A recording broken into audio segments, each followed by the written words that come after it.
Hello, everyone, and welcome to this special installment of our CapeSpace Connection series. I'm your host, Haley Cote, Community Manager for CapeSpace Mashpee, and today I am so pleased to have here with me our featured community innovator this month, Fiona Jensen. Fiona, hi, how are you? Hi, Haley. I'm very well, thank you. It's lovely to be here.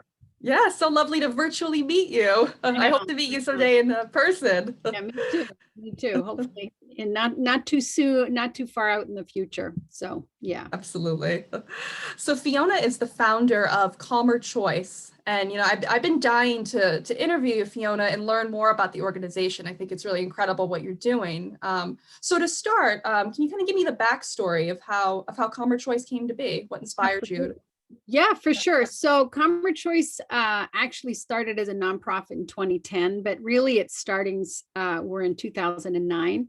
And it was after I'm the mom of three now grown children, but at the time I had a junior at Barnstable High School, and she had lost a series of her friends to suicides related to the opiate epidemic. And I like to say that it wasn't, right now it's more like front page news, but back then it really wasn't. It was just emerging. And so as a parent of one of those teens that, knock on wood, and I'll tell you now, she's doing really well living in Miami and is thriving. But at the time she was really struggling. And I thought, you know what, these kids are so stressed out. It was after one of the funerals, actually. And I thought, if they could just like be present, like really get that it's going to be okay. And I thought about my own mindfulness practice that I had learned probably 4 or 5 years earlier. And I thought, what if I could bring some kind of a mindfulness wellness program into her high school? And so really it started as just an idea. I was not looking to start a new career. My background is I'm an occupational therapist, and I had worked for 25 years for the visiting nurses. So really I wasn't looking to create a new career for myself. But what happened was I went to the guy that taught me mindfulness, and I said, how much would I need to pay you in order for you to do a program for teenagers? And he gave me a number, and I thought, okay, so how am I going to raise that? And so I organized a road race called the De-Stress Express. And while we were organizing it, there was actually one more suicide that happened in the town of Barnstable. And so what happened was the community rose up, and we were able to raise enough money for that program. But more importantly, or equally as important, we ended up getting requests from other school districts. So this was Barnstable, but then I got an email from Nauset, and I got an email from Mashpee saying, we have issues with mental health concerns for our kids. Could you bring your program into our school? And so that was the moment. I could have said, what, I'm done. This was really about just doing one program for my daughter, but it felt way bigger than that. And so myself and an amazing group of community members went about creating a nonprofit. And so that happened in 2010. That first year, we provided like 64 children went through our program. It was so we had never done it before. So it was, a work in progress. And to date now, we're 11 years old, and we work with over 36,000 students in school districts from Provincetown to over the bridge into Old Rochester. And, we've been, it's grown way beyond anything that I had ever imagined it would be. So, yeah, it's been amazing. It's been an amazing honor and privilege to do the work that I've done in the last 12 years to get it to where it is today. That's incredible. Yeah, really fun. So what exactly do your programs look like, and what, I guess, exactly is mindfulness? So our definition of mindfulness is it's actually, we call it mindful awareness, right? So a lot of us walk through life on autopilot, not really being aware of where we are or what we're doing, right? Like, I don't know if you've ever driven home from work and gotten home and like had no memory of actually driving. Yeah. That would be mindlessness, right? So mindfulness is paying attention to what's happening now, both inside of ourselves. So how does it feel physically, and then outside, with kindness and compassion and curiosity for yourself, right? So it's really about being aware of the moment. And some of that is, physically where you are, what you're doing, what you're hearing, what you're smelling like. So it's really body based, a lot of what we teach. And we work with preschoolers all the way up to like grandparents, right? So when we first started, it was very much, and our mission really is child-based, right? Working in schools. But what happened, and we actually had a group of us who did a vision process right at the very beginning. And one of the things we always thought was, wow, what would it be like if we could teach children these skills and then teachers? And then what if we could actually work with their parents? And then what would it look like if we worked with businesses? And what would Cape Cod look like if everybody had this skill in their back pocket? And so over time, we've actually done that. So when you ask me what it looks like, if you were a kindergarten teacher, and this is pre-COVID, we were doing different things in COVID, it would look like you would have one of our instructors in your classroom twice a week for 20 minutes for 8 weeks, teaching our curriculum. Now, our curriculum has been very well designed by our programming staff who have been and are amazing people. And so we're teaching your kids about paying attention, and we're teaching them about paying attention on purpose to everything from their breath to sounds to, emotions, perspective, generosity, kindness, all of that kind of stuff. So and our program cycles. So just because children had it in kindergarten, they may still have it in 5th grade, but it's different because it's based on, their developmental level. So that's what it looks like in the school. We also train. So let's say you're a kindergarten teacher and you want to learn how to teach what we teach. We have a whole year-long instructor training program that you can enroll in so that you would have that in your back pocket to be able to just teach. And my vision is, wouldn't it be great if actually teachers learned this when they were in teacher school, right? It hasn't happened yet, but it's going to happen. And then we have community programs where we work with the teachers and the parents and people that work with kids. So we're working with the district attorney's office right now on the Cape, but also up in Worcester and Plymouth County, working with a lot of people that are in the court system with children. And then, we've done a program with first responders. So we have the school-based, we have the community-based, which includes training people to teach what we teach. And now with COVID, we have a whole online platform that we didn't have. So I would say one of the silver linings for us, and it didn't feel very silver lining when it first happened, was it forced us to figure out how to teach what we teach without physically being in your kindergarten class, right? So now we have our instructors can actually zoom in to your whiteboard. So let's say you have a whole group of kids in your classroom. Mr. Bob would show up, but not in person, right? Kind of like you and I. And then we spent a lot of time, we had some amazing donors who supported us in pre-recording all of our lessons. So, we could also give you the 16 lessons and you play them when you want. So I think that was a very long question. Answer your question, but we've always been an organization that has wanted to partner, and we want to partner so that we're most effective with whoever it is that we're working with. So this year in particular, it's been a lot of like pilots, and we haven't actually charged the schools for a product because they're playing with us, right? Like we're gonna see if this works. So right. Wow, that's awesome. Yeah. So I'm assuming the pandemic has just probably highlighted even more how important, mental, emotional health is, and especially for children. What would you say you've kind of seen over the last year or so? Well, what's interesting is we actually haven't been in the classroom because we don't work for the schools, right? But we've been doing a lot of work with teachers who are beyond, they were stressed. So I can tell you this, pre-pandemic, being a teacher is a very stressful profession, right? Like it's what's being asked of them is kind of above and beyond what they went to teacher school for, right? And they're an amazing, amazing group. then you add the pandemic on top of that, and it was really above and beyond anything that anybody could have imagined.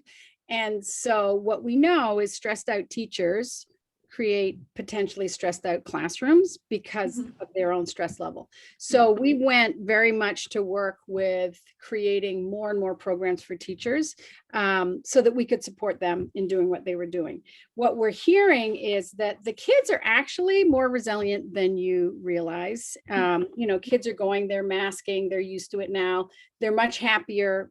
And I can speak for my own grandchildren, happier in school than Zooming at home, right? So, and I think it's been traumatic. And I think it's been traumatic for everybody. Like it's been traumatic for you. It's been traumatic for me.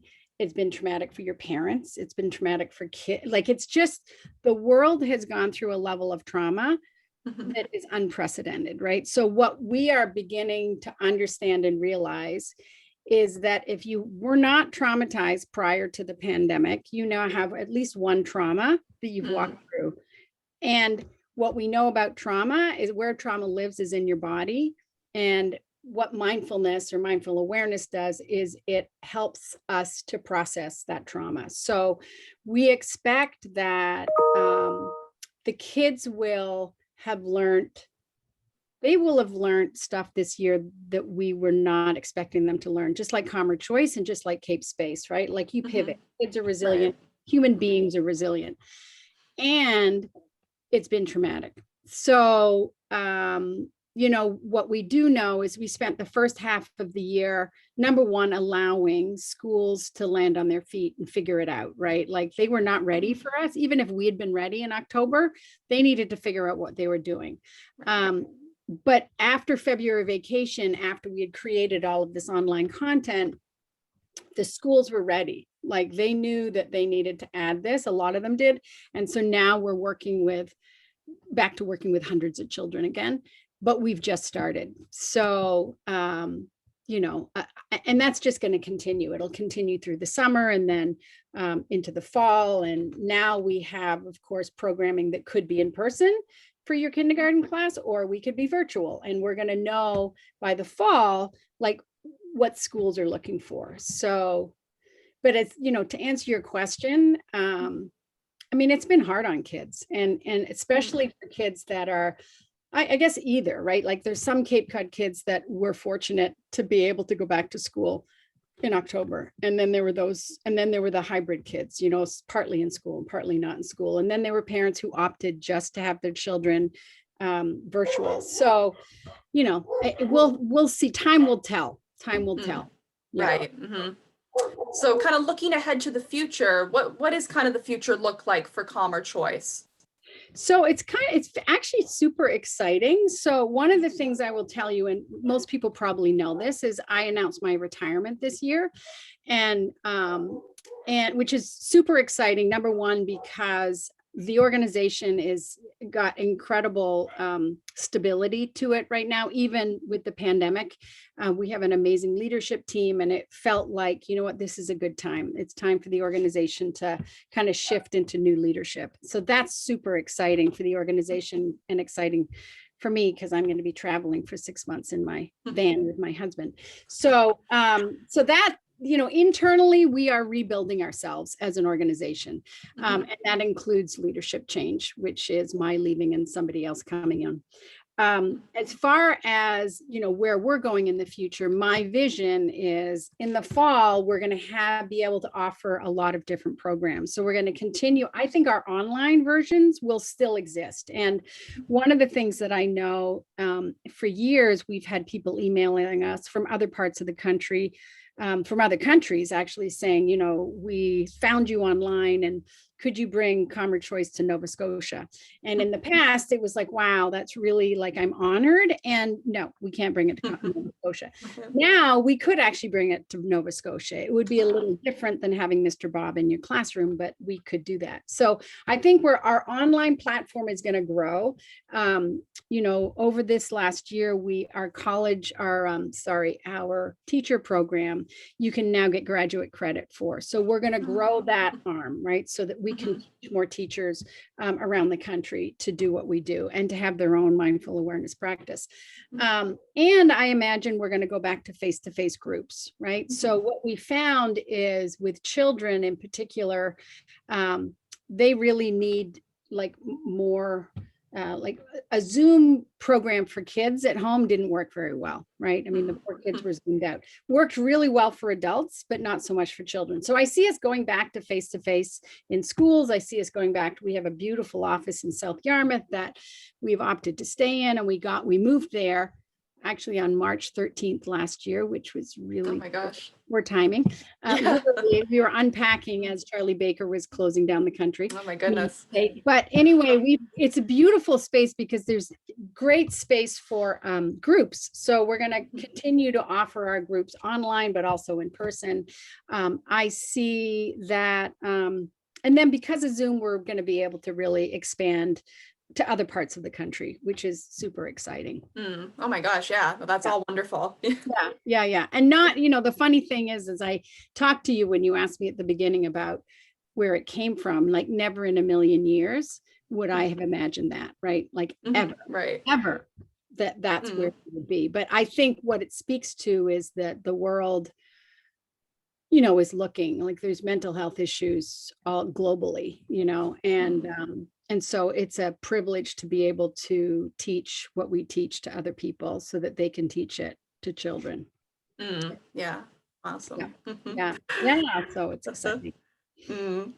So Fiona, as our community innovator, I wanted to pose this question to you. So, because I mean, when you started back out in 2009, 2010, you had an idea, and like you said, look how it's blossomed. So to people who want to make a difference in their community, want to have a positive impact, what advice would you give them? So it's interesting because I actually started this. I was taking a leadership class up in Boston from an organization called Landmark Worldwide. And so that would be a great place to start for anybody. You can Google them. They're amazing. But part of what they allowed me to do is they said, okay, we're going to train you to be a leader. And the way we're going to train you, Haley, is we're going to ask you to do a project in an area of your life that's important to you. And then we're going to give you a coach. And we know what's going to happen. You're going to be afraid of it. It's going to be and we're going to coach you so that you can see that you can do it. And so that, I think that, nothing happens without action, right? And I think what Landmark gave me was first of all, the permission. Like, why would anybody do this when you have a full-time job? Like, really, I was doing my homework is what I was doing. And at the same time as that, there was crisis happening. So I think part of it is action. Part of it is making sure that you have the support that you need.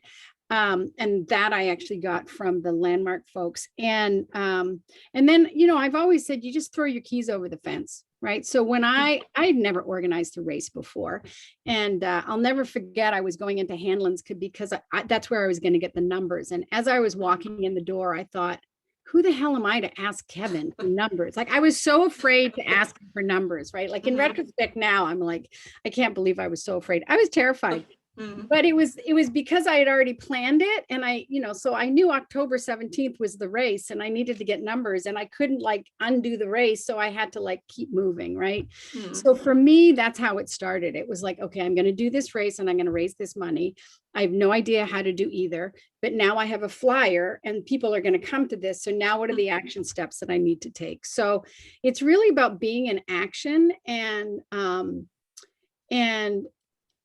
being in action is where your leadership skills come from, right? It's like, and it's understanding, and I say this as much to myself as to anybody else, right? Like I would wake up almost on a daily basis, Haley, and go, what the heck am I doing? Like somebody else who's gone to business school should be doing what I'm doing. Like I have no idea what I'm doing. And yet look what we've built, right? And it was all, and then the other piece for me is doing it with integrity, right? So that goes back to my word was I was going to have a race October 17th. And so now I have to actually do something to make that happen. Right. And I think that it was really one step at a time. And the other piece I would say is find people who have similar beliefs. Right. So I did not build this thing by myself. Right. Adam Liss was like the guy that taught mindfulness, right? He was amazing. And he was there at the beginning. Adria Kennedy, who's a public health nurse, we could not be where we are today if it weren't for her. Like, she's one of the smartest people I know. And she was the one that helped us get connected with researchers. You know, Katie Medlar was like Mary Poppins. She was the one that was one of our first instructors with Adam, who would literally, we would send her out and she would try things out and she would come back and go, wow, that worked, this didn't work. And that's where our curriculum came from, you know? And I could go on and on. Like, this was David Troutman was one of our first board members, Betsy Bose. So for people out there that are looking to do things, it's like, who else has a similar vision, right? And then seek out the experts. You know, like, I stayed involved with Landmark. I still am, you know, throughout the whole thing, because that's where I got a coach, right? And then I reached out to other nonprofit leaders, and I, you know, don't be afraid to let people know you need help, which I do still on a daily basis. So anyway, but yeah, I think it's just have an idea and then see who might have done what you've done, and see if you can sign up for classes that can help you do that. And I'm also happy to talk to anybody that has an idea, because God knows, I mean, I learned as I went, right? I'm not a MBA graduate, not, you know, I'm an occupational therapist. You know, I know how to work with your Nana who has a fractured hip. Like, that's where I came from, right? That's was my background. Not building a nonprofit and asking for thousands of dollars in order for us to do the work that we do. So Right. Yeah. and now I know how to do that too, right? Like, I built a whole new set of skills that I didn't have when I started. And it was an honor and a privilege and amazing. And it was amazing. It's been amazing. So that's wonderful. Yeah. Oh, awesome. Yeah. Well, Fiona, before I let you go here, is there anything else you'd like to make note of, or? Just, I guess, you know, this is my final year, and which kind of is amazing and sad and exciting. And I wouldn't be leaving the organization if I didn't feel it wasn't going to thrive without me. It's kind of like sending your child off to college, which you're way too young to understand what that is. But for those who have grown children, it's a big deal. Yeah, I guess I would just say thank you to the community. And one of the things that I know about this community on the Cape is we have a lot of people who love the work that we do.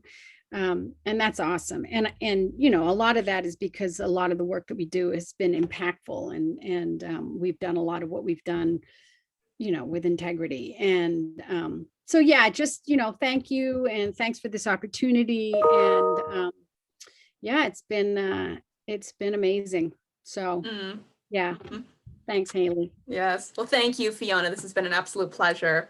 Okay. And thank you all for tuning in and watching. We will see you next time. All right. Bye. Thanks.